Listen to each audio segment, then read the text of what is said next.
Hello friends, கிராமத்து மீன் குழம்பு எப்படி செய்கிறதுன்னு வீடியோ போட்டிருக்கேன் பாருங்கள். தாளிக்கிறதுக்கு தேவையான எண்ணெய் விட்டுக்கிட்டேன். அதில் வெந்தயம், சோம்பு, வெங்காயம், பூண்டு, கருவேப்பிலை போட்டு நல்லா வதக்கிக்கிட்டேன். வெங்காயம் பொன்னிறமாக ஆகிற வரையும் நல்லா வதக்கிக்கங்க.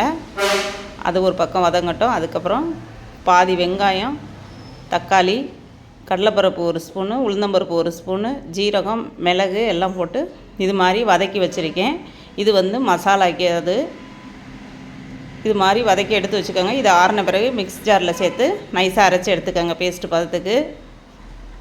அதுக்கப்புறம் வெங்காயம் வதங்கினோன்னு அதில் பாதி தக்காளி சேர்த்துக்கோங்க. இது பாருங்கள், அரைச்சி வச்சுட்டேன் மசாலா. நிறைய பேர் மீன் குழம்புக்கு மசாலா ஊற்ற மாட்டாங்க, சில பேர் தேங்காய் ஊற்றுவாங்க. நான் தேங்காய் ஊற்ற மாட்டேன். இந்த தக்காளி போட்டு நல்லா வதக்கிக்கங்க. தக்காளி நல்லா வதங்கினோன்னே நம்ம அரைச்சி வச்சுருக்கோம் பார்த்திங்களா மசாலா, அதையும் சேர்த்துக்கணும். அதில்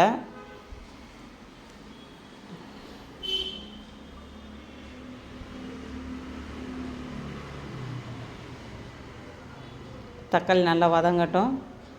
தேவையான அளவு புளி கரைச்சி வச்சுக்கோங்க. உங்களுக்கு எவ்வளோ மீன் இருக்கோ அதுக்கு தகுந்தாப்பில் உங்களுக்கு குழம்புக்கு தேவையான அளவுக்கு புளி ஊற வச்சுக்கோங்க. நான் கொஞ்சம் குழம்புனால புளி கம்மியாக ஊற வச்சுருக்கேன். இப்போ அரைச்சி வச்ச மசாலாவை அதில் சேர்த்துக்கங்க. மசாலா நல்லா வதங்கினோன்னே தேவையான அளவு மிளகாத்தூள் போட்டுக்கோங்க. இப்போ புளி கரைச்ச தண்ணியில் நான் மல்லித்தூள் சேர்த்துக்கிறேன். எனக்கு இவ்வளோ குழம்பு போதுன்ட்டு நான் புளி கரைச்சி வச்சுருக்கேன். அதில் மல்லித்தூள் சேர்த்துக்கிட்டேன். இப்போ மிளகாத்தூள் காரத்துக்கு ஏற்றாப்புல நீங்கள் சேர்த்துக்கங்க. இப்போ மிளகாத்தூள் எண்ணெயிலே நம்ம திறக்கிறதுனால அந்த நிக்கல் மேலே நிற்கும். அதனால் குழம்பு கொஞ்சம் கலராகவும் தெரியும், நல்லா டேஸ்ட்டாகவும் இருக்கும். இப்போ கரைச்சி வச்ச புளி அதில் ஊற்றிக்கங்க.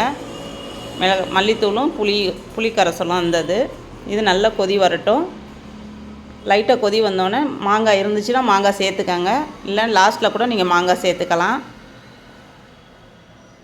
நான் இதில் 2 பீஸ் மாங்காய் துண்டு போட்டுக்கிறேன். மாங்காய் துண்டு போட்டு கொஞ்சம் லைட்டாக கொதிக்க விட்டுட்டேன். குழம்பு நல்லா சுண்டி வர போகிற நேரத்தில் மிளகாய் வாசம் போனவுடனே இப்போ மீனை நம்ம அலசி வச்சுருக்க மீனை அதில் சேர்த்துக்கலாம். ஒரு 2 நிமிஷம் கொதிச்சா போதும். மீன் சீக்கிரம் வெந்துடும். அதனால் 2 நிமிஷம் கொதிச்சா போதும்.